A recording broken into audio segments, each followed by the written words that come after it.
तुम्ही ऐका ना, तुम्ही भारतीय संविधान वाचलं नाहीये का? वाचलंय की नाही?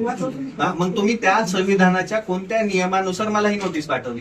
हे सिंपल विचारतोय. एक काय पदसिद्ध अधिकारी म्हणून तुमची इथं सही आहे. नोटीस पाठवायच्या आधी तुम्ही नियम बघितला असेल. नियम बघताना तुम्ही सगळ्या त्या अनुषंगाने विचार केला असेल. काय म्हणणं आहे ते द्या, मी तुम्हाला उत्तर देतो. असं कसं? तुम्ही मागितलं, तुम्ही ही नोटीसच इलिगल पाठवली. त्याला उत्तर द्या मला काय.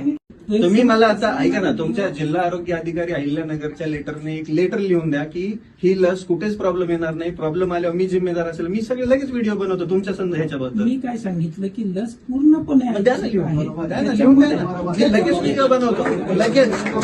तुम्ही मला ऐका, तुम्ही एवढं मला तोंडी सांगताय ना, तर तुम्ही फक्त तुमच्या लेटर पॅडवरती लिहा HPV वॅक्सिनेशन हे शासन. तुम्ही कोण आहे? तुम्ही कोण आहे? तुम्ही कोण आहे?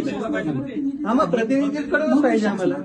तुम्ही जे म्हणता ना, ऐका ना, व्यापक स्वरूपामध्ये एक मिनिट व्यापक स्वरूपामध्ये लसीकरण करण्यासाठी माझी गरज आहे तुम्हाला, तर तुम्ही मला लेटर पॅडवरती लिहून द्या की या लसीचे कोणतेही दुष्परिणाम नाही झाले तर मी जबाबदार असेल. मी लगेच व्हिडिओ बनवतो, तुमच्या समोर बनवतो ना, अख्ख्या महाराष्ट्राला लस घ्यायला सांगतो. माझ्या सांगण्यावर घेतली. कोर्टात जा ना, त्याच्या विरुद्ध तुम्ही कोर्टात जा. म्हणजे आम्ही विनाकारण ऐका ना, मला काय कोर्टात नाहीये का कोर्टामध्ये जायला? तुम्ही नोटीस कोणत्या नियमाने पाठवली मला? पहिली गोष्ट, तुम्ही मला नोटीस कोणत्या नियमाने पाठवली? मला तोंडी उत्तर हवंय. महाराष्ट्राच्या जनतेला बी कळू द्या ना. मला लेखी बी द्या. तुम्ही तोंडी